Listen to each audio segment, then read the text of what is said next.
Hello, everyone. Welcome to an early start on today's closing playbook for October 16th. Nathan wanted to have a little extra time to give a little bit of extra content today before we start diving into the actual shotgun trades. So here we are. Absolutely. Yeah, I am looking forward to kind of covering some analysis here and frankly, just finding out whether you guys find it valuable. Um, the more I was thinking about it and chatting with Graham a little bit, I think people have gotten used to opening playbook being more of a content, educational session, closing playbook being more fast action trades. But at the same time, I think sometimes we jump in very quickly and there's really no even setting up for the day. And we also do have a lot of new people who maybe just can't be on opening playbook, so they're on closing playbook, and then they're thrown right into the fire. And so while we still want to keep closing playbook pretty active, I thought maybe I could set the stage a little bit to get us into a situation where we do more of a blueprint, kind of cover some standard analysis and things to set up the day where we're at, things that I'm seeing, plus a couple tools that I'm kind of developing to help us do that more effectively, which will help then give us a context for what we want to trade, how we want to trade it. So that is kind of the idea of starting earlier. I will leave it to you guys to just simply to let me know if that is helpful. I don't obviously want to waste anyone's time. I certainly don't want to waste my own time. So if it's not helpful to do this, and it's just like it's just analysis for the sake of analysis, or anything like that, well then I certainly will not be offended. I will just say, well, let's kick it right back to 3:30 and not not worry about it going forward. So let me start by asking, by the way, did anyone get into those couple snapback trades that I posted in Telegram? Obviously, they were both fairly quick movers. So I don't know if you guys were able to jump into those or not. But I thought those were pretty cool, kind of examples of what we talked about earlier on how the market's moving lately. And so I don't usually just give like one-off like day trades in my Telegram. I try to give a little bit more context. But in a situation where we're just talking about how the market's moving right now and all of that, I thought, hey, maybe I'll just throw a few out there. So both of those shot right up. The first one was up like 150% in 20 minutes. And then the next one jumped, 80% or so in the next 15 minutes.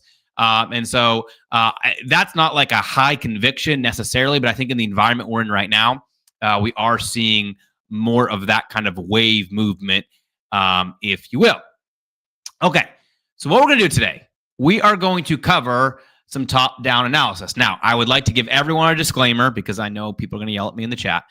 Everyone a disclaimer that for like the last 15 hours, actually probably more than that now, I've been trying just to set up a framework to do this, putting some data in, putting some things that I think could be helpful for setting up the end of the day. Some of them I've already gotten a pretty long way and they make sense and are I think pretty solid. Some of them are still using some delayed data and things like that. But they're still there to give you guys a context, like give you an idea of, hey, this is the kind of stuff that we're going to cover. So no one yell at me if you say, wait a minute, no, the VIX is 10 cents off from that right now. There's a couple things that won't be exactly correct right now. We will be, kind of dialing that in here if you guys like what we're doing. If you don't like it, well, then I'm not going to worry about dialing it in. So that's kind of the idea.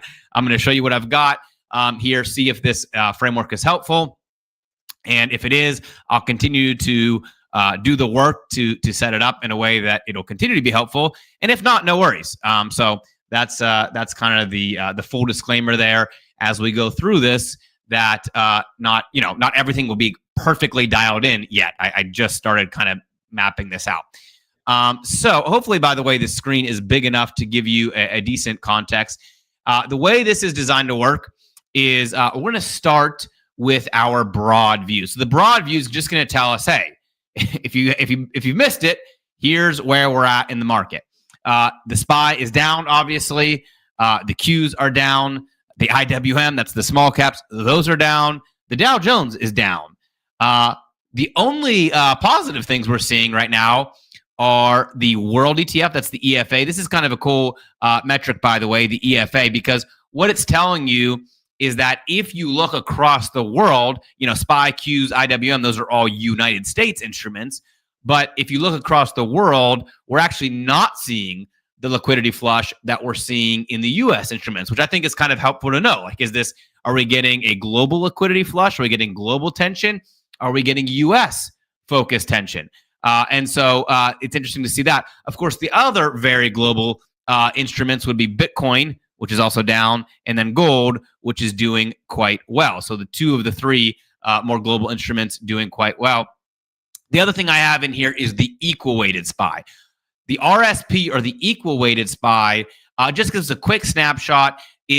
Are we getting dragged up or dragged down by the higher, the top performing assets, or are we getting dragged up or dragged down by the kind of the underneath assets? And so when you see that the SPY is down 0.67%, RSP is down 0.85%, what that immediately tells you is, hey, listen, we're not seeing the Mag 7 rip everything down.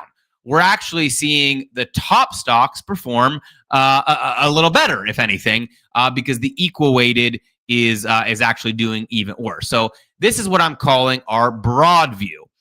Now, the next thing on my list here is our sector view. Now, earlier this morning, I made a statement that seems hilarious just a couple hours later, where I said that we have a mixed bag. Well, if you look at our sector view, here it is, no longer looking very mixed, folks. So this is our sector view. Now, what you can see, again, these tiles I have programmed to be as accurate as I can, representing the size of the market they represent. In other words, XLK represents nearly 30% of the total market, so its tile is bigger. Well, similar to what we just saw on the RSP, you can see this is actually doing better. People think on an ugly down day, okay, technology must be killing us. Actually, no. While nothing's green, technology is actually holding up. Interestingly, the sector that I thought might be a good buy opportunity is absolutely getting tanked today. 2.74% on XLF is a massive move down for technology. You can see I have a couple extra pieces of insight in there if you hover over it. But XLF, discretionary and staples down together. This is also not super common, where you see XLY and XLP running together, telling us that, hey, this is more, again, liquidity based. This is more overall market plunge based, and not necessarily divergence in the sectors, because discretionary and staples should really not run together more often or most of the time, and you see that they are. So again, sector is our next view, okay? So we go from the broad view to the sector view. Then we take a look at our internal view. Now, the internal view is something that I really like, because it tells you, is there stuff bubbling up beneath the surface that is positive, and we're just seeing kind of a disproportionate view of that as we look at the broad market, or is everything actually pulling down? You can see very quickly, everything is pulling down. The volt is negative. That's the volume. Advancing decline volume is negative. Advancing decline stocks are negative. The trend is positive, which is it's a what's the word I'm looking for? It's an inverse indicator. So trend being positive is a negative. That's why it's red. So trend is positive, aka negative. Tick is negative. Of course, VIX is positive, which is also inverse. So it's negative as well. So we see everything internally also negative. Again, we're just building a view right now of where things are. They're negative in the day. Then we have our outperformer view. All I'm doing here is looking for some outperformers on the positive side and some outperformers on the negative side. I have this sorted by like the top 100 most liquid stocks of the day. So based on volume, we can probably play around with this and get some different data here, depending on the kind of feedback that I get. But you can see NEM, no surprise, a gold stock there. Oracle had a really great day, which Graham had picked, so that's a nice one. MMC was an earnings miss, down about 8%. AIG, which they say is never a good sign for AIG to be negative, but that's down. So we just kind of have some outperformers on both the positive and the negative side. Now, the next view is kind of a fun one. This is called the laggard view.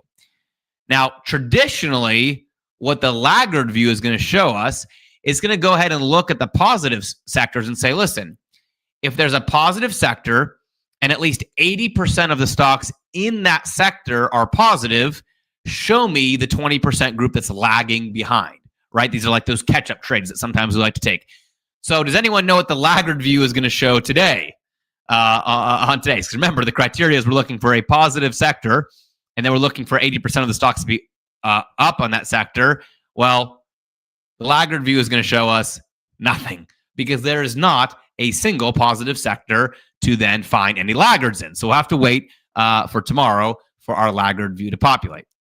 Next, we have the international view. You can see my formatting and stuff still getting obviously cleaned up around here, but we can see actually, like I mentioned earlier, from the world standpoint, we're doing pretty well. Germany's up, France is up, Switzerland's up, Spain's up, Italy's up, Stockholm market's up, China's up, South Korea's up, India's up. So this is pretty concentrated to a U.S. market, and we can see that.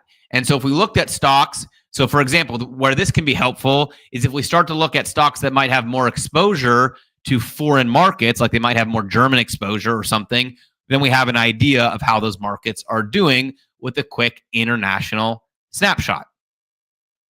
The next view I have is the currency view, often overlooked and ignored, but I built a pretty cool custom indicator strength meter here. If you're wondering what Nate does at 1 a.m. while his wife's asleep in bed, this is what I do. I am building custom currency indicators as part of our snapshots.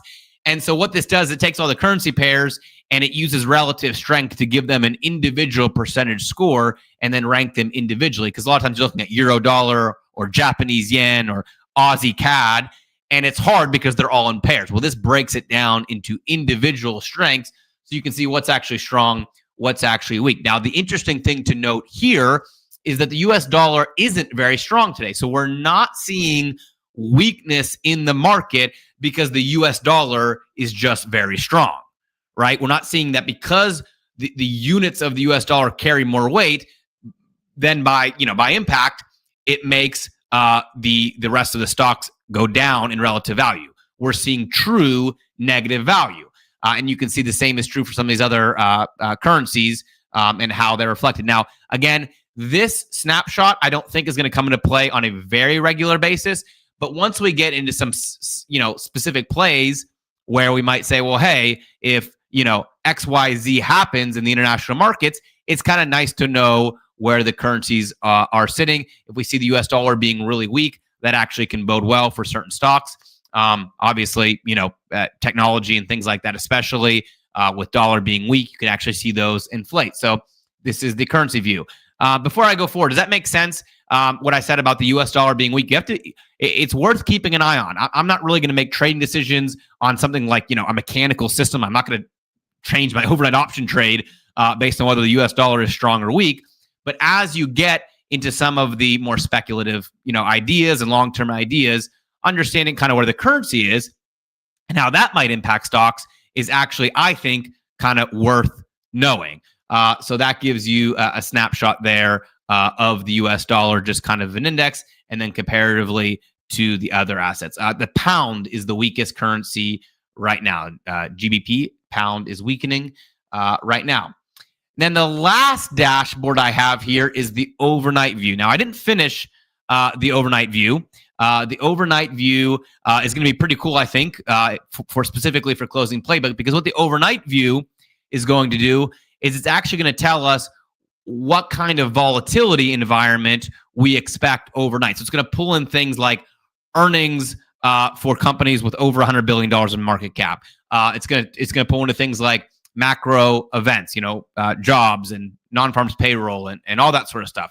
It's going to pull in, even headlines of major, deals happening and international wars and all that kind of stuff. And it's just going to kind of give us a score here of how much volatility we expect overnight. Are we in the, hey, it's a very uncertain session between when the market closes and when the next opening, bell rings, or is it relatively calm? And that'll help us, I think, kind of take advantage of how we want to approach, certain trades. So again, For those of you, I know 100 people have joined since I started here, but the idea is we'll start with the broad view. We'll get a snapshot of just where everything is all the way from the SPY down to gold, Bitcoin, equal weighted. Then we'll get into our sector view and we'll analyze that and see what the performance has been across all the different sectors. Then we'll move into our internal view to see, are the internals lining up with that, or are we seeing something different underneath the surface?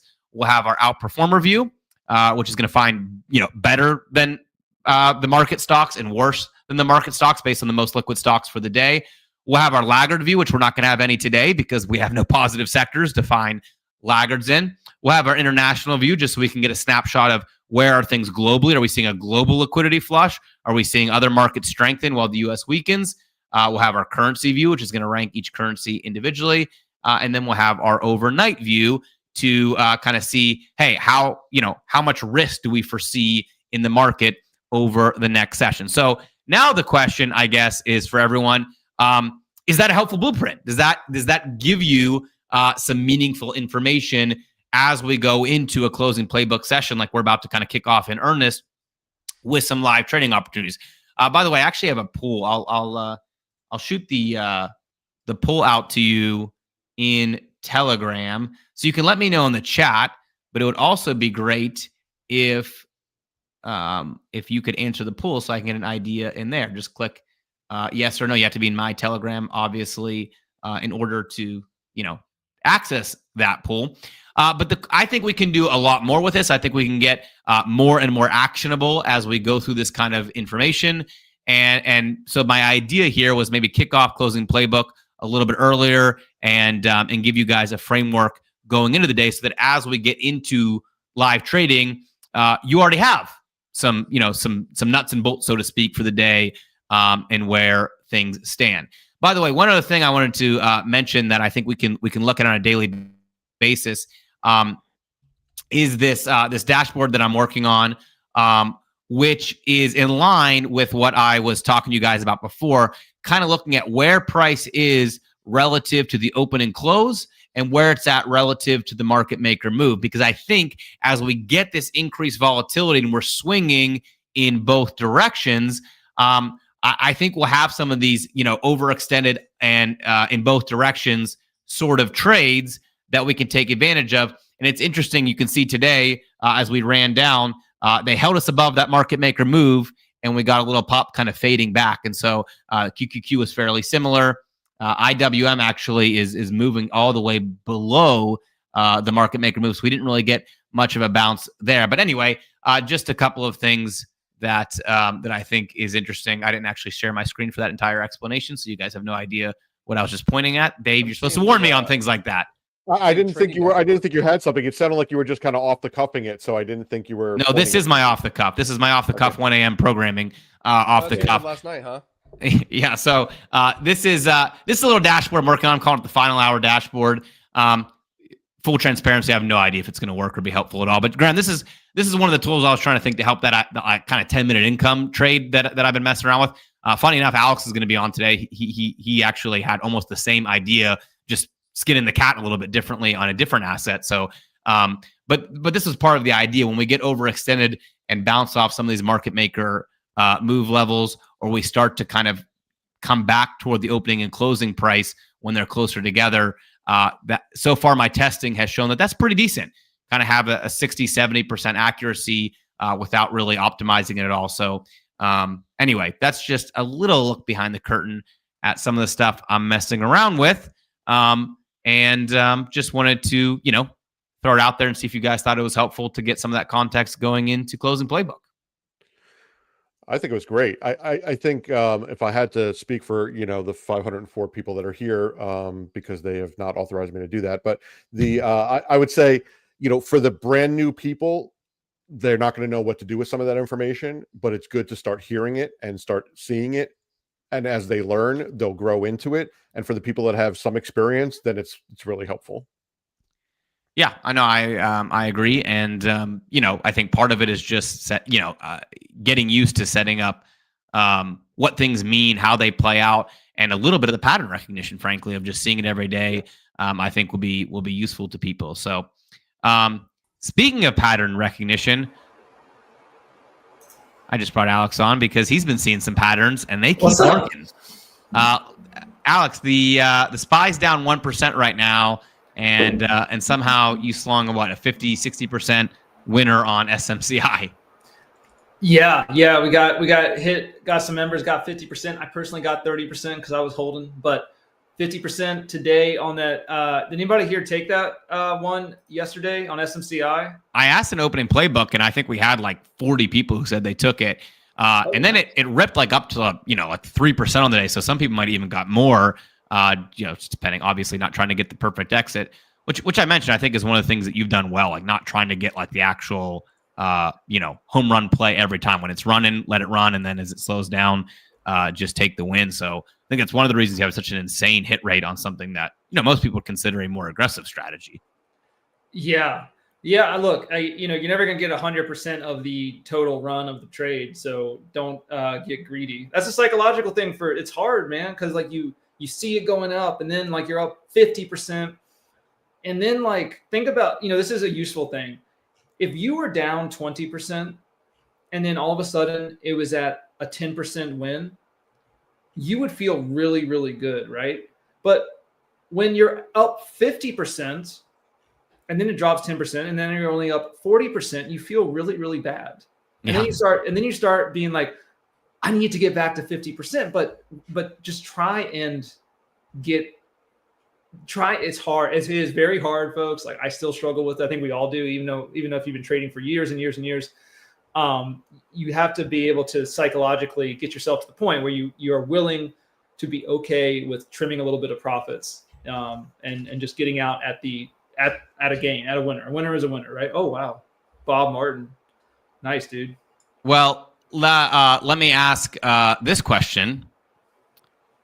Everyone who comes on Sunday and I think get a chance to. Are we officially saying they will get a chance to try it for free, or are we saying that? Did we check the petition? I went and saw that there's a little petition going. Yeah, so I don't know if we're allowed to say that they officially have a chance at it for free yet or not, but what we're assuming they will get a chance for free. My question, Alex, is assuming people have signed up and they show up on Sunday and they do the necessary steps. Are you going to give them some of the training on how you're managing it and doing all that along with the actual trades?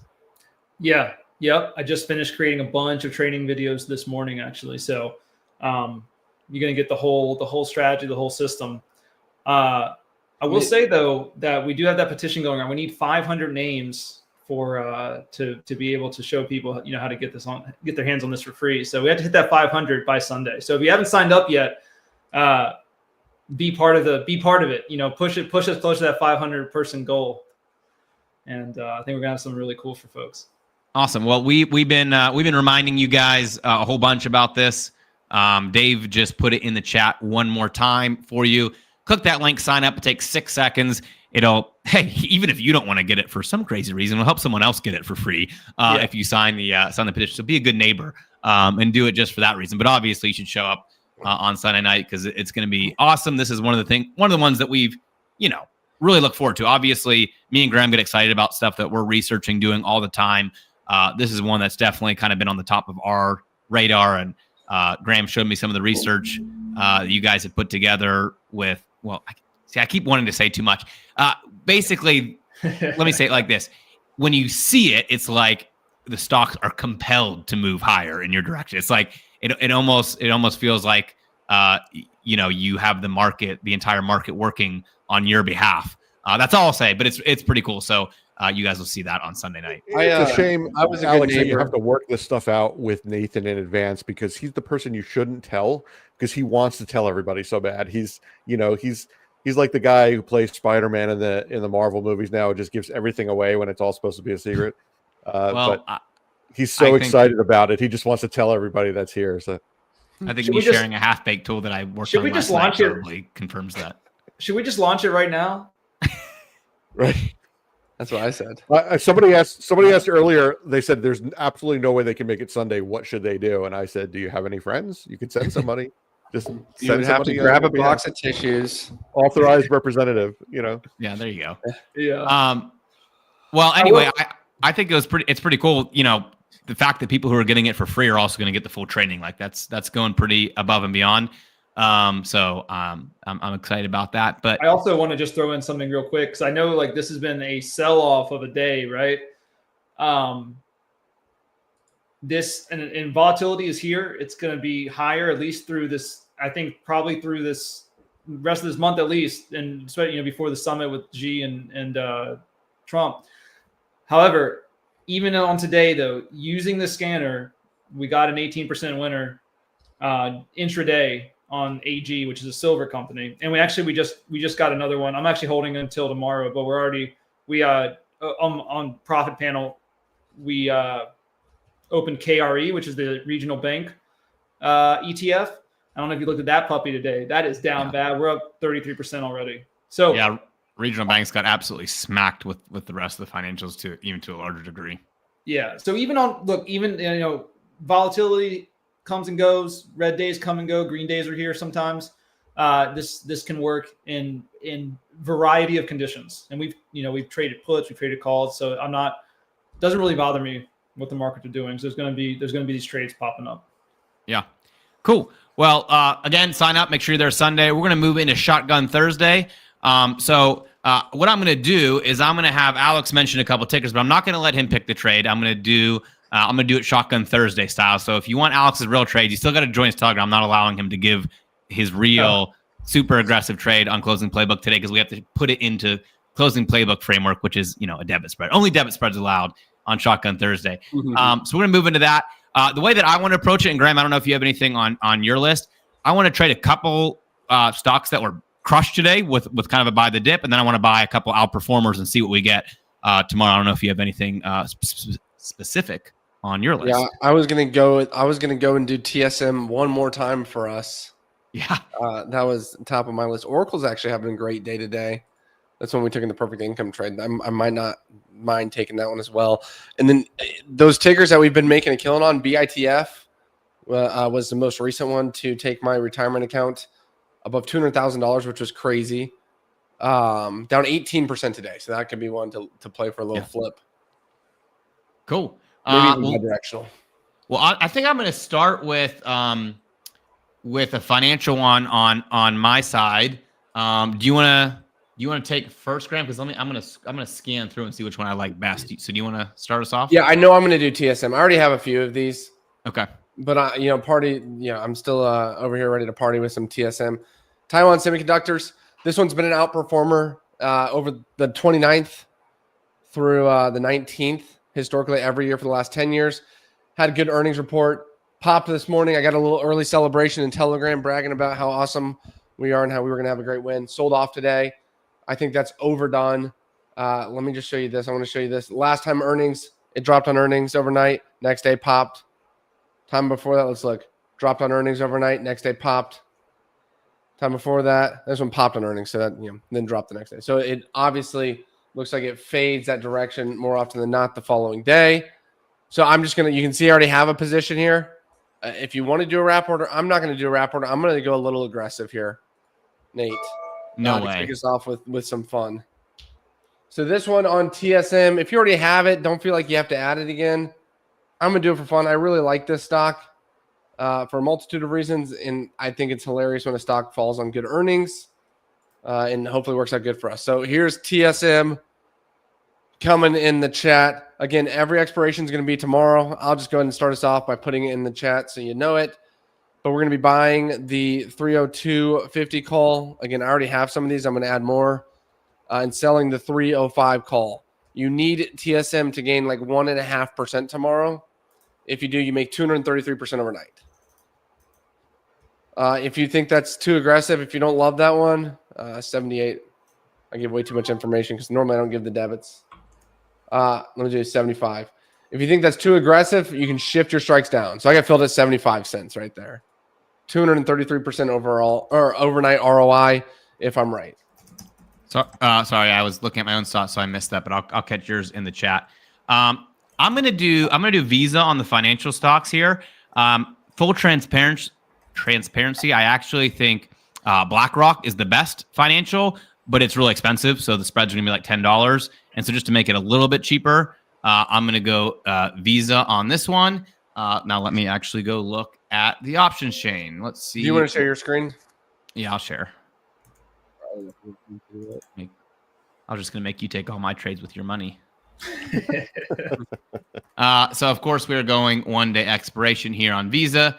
Visa at 336. So we can go to the 337.50 as our sell side there. That means buying the 335, selling 337.50. Get a little over 100% on that one. So buy Visa 335, call, sell Visa 337.50, call. Again, I'm not going to put the expiration because they're all the same. Debit should be right about 120 or so. Use a limit, start it small, crawl it up. I'm going to start at 120 here and go to contracts. All right. So that is Visa for you. And then I'm going to throw GDX in the mix. I mean, it's just been a rocket ship, and it seems like it can't go up anymore. Sometimes those are the best stocks to buy. So I'm going to throw you some GDX. We're sitting at 84 right now, so a nice 84, 85 should give us over 100% as well. Let's see what we got. Yeah, frankly, it should be a little better price than that. It's right at the bottom of that range, but we'll try to get in as good of a deal as we can here on GDX. So that would be the buy. GDX. $84 call. Sell GDX. $85 call. Again, try to get in a little as cheap as you can, just because we're at the near the bottom of that strike. That means we're closer to 84 than we are to 85. Expirations are always tomorrow, guys. On Shotgun Thursday, it's always tomorrow's expiration. So I don't even put the expiration there. All right, throw that in there. Okay, Graham, I gotta add your TSM trade because I didn't actually get it. Let me go look at your strikes here. You did the 302.50, 305. Oh wow, you went aggressive. I can't believe it. I'm gonna go less aggressive. Very aggressive. What do you guys go for? Are you guys going for like double digit winners on this, triple digit winners? What's the strategy? I pretty much always go for triple digits. Nice. Yeah.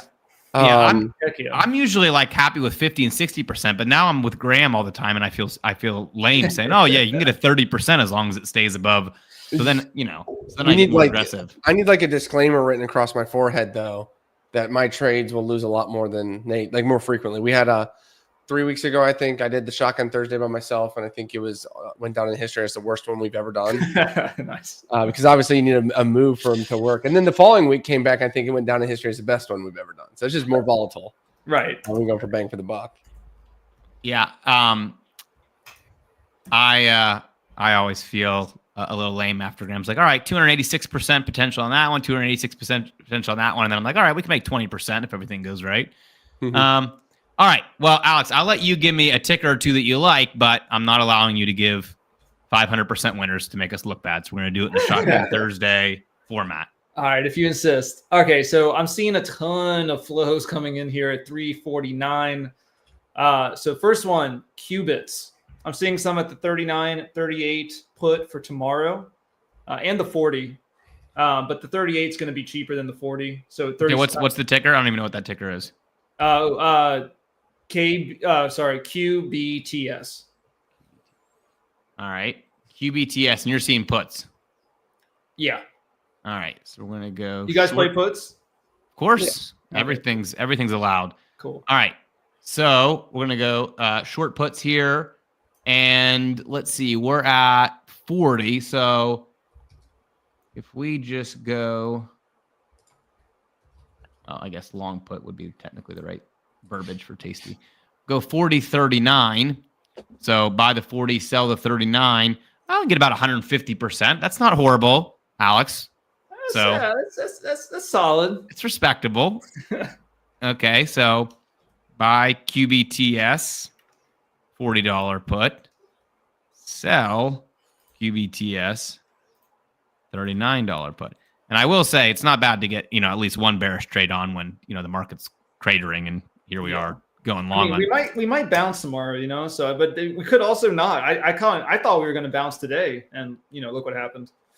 Yeah. So, I mean, it's one of those things where I think as everyone was predicting the pullback, and it kept racing away, you knew that as soon as everyone was like, all right, I give up on the pullback, let's get long, that's when it was going to start shaking up. And that's exactly liquidity. Yeah. Retail just entered last week, like the biggest retail entrance, I think, ever. Yeah. So, all right. Are we, Graham, what are we thinking about any of the Bitcoin miners? I've got one for you guys. It's coming in the chat. Okay. I already typed it up. I'm prepared. This one's on Iron, which is one of the earlier ones that we ran up on, traded it. It was awesome. I thought it was going to be done at some point. It's not done, but it is moving. It's moving 9% today to the downside. I'm putting on a trade that's going to go 2A, plus or minus 4% tomorrow. I got filled at 70 cents. Use a limit order. Obviously, use a limit order when you're doing these 2-way trades. But if Iron moves up or down 4% tomorrow, make 42% return on investment. If it stays within 4%, not so good. But I think this one, I don't know for sure. It could have a flat day. Hasn't had a flat day in like 6 months, but that's half the market maker move for tomorrow too, which is crazy. So 63 and 64 is what we're doing here, right? Yeah. I will say I'm backdoor breaking the rules.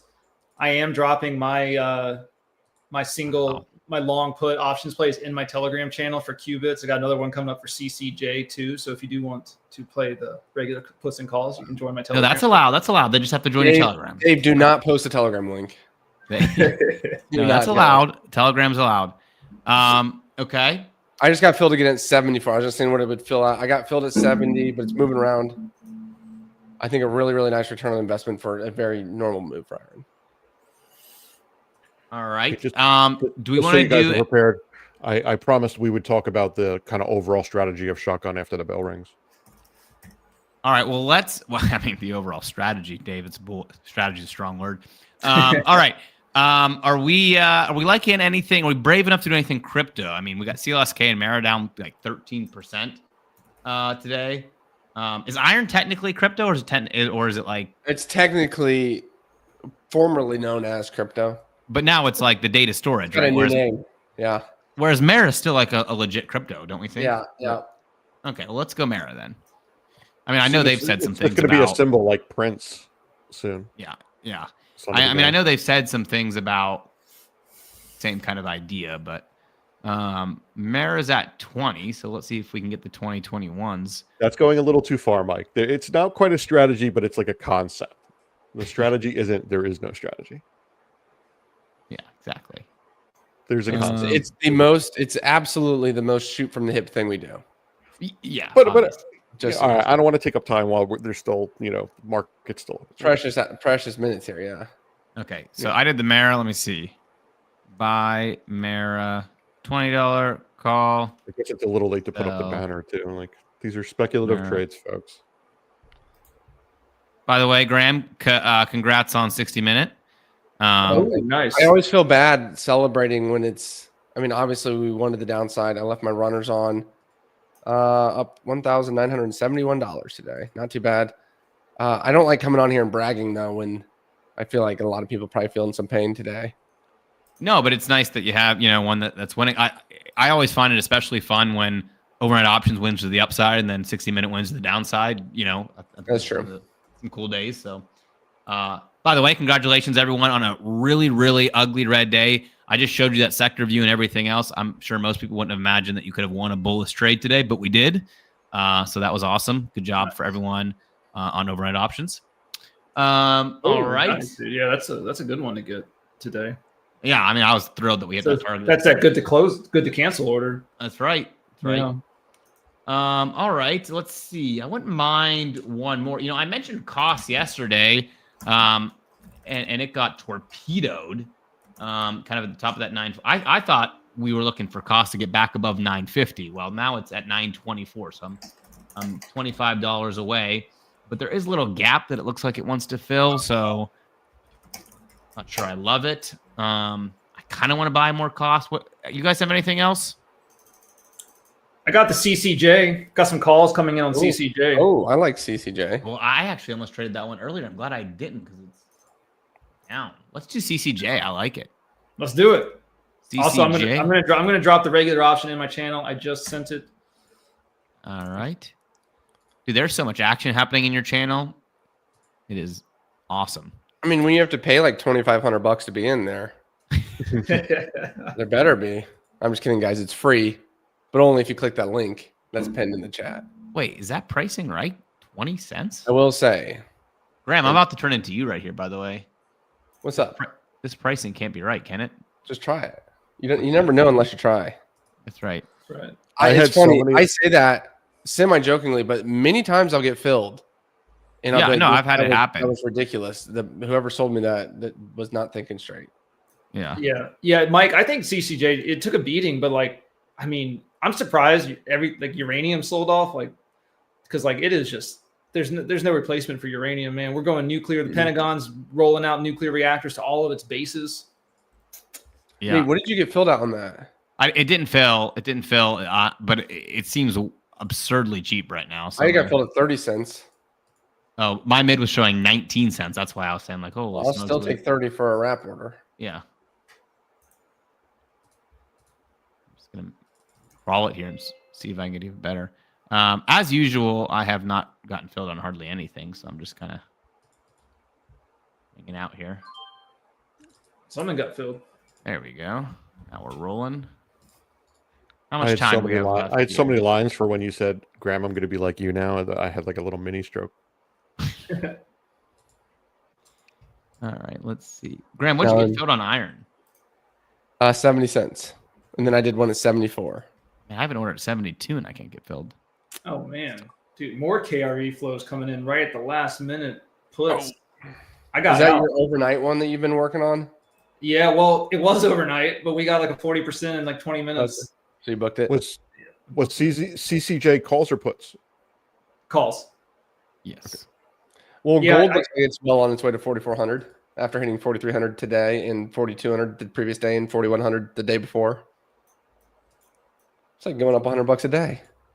Graham, did you get filled at 30 cents on CCJ? Yes. Oh, now I'm over 30 That's cents. one of those where I'm saying where I look at it and said they should not be doing this, but Well, hey, I'll take it.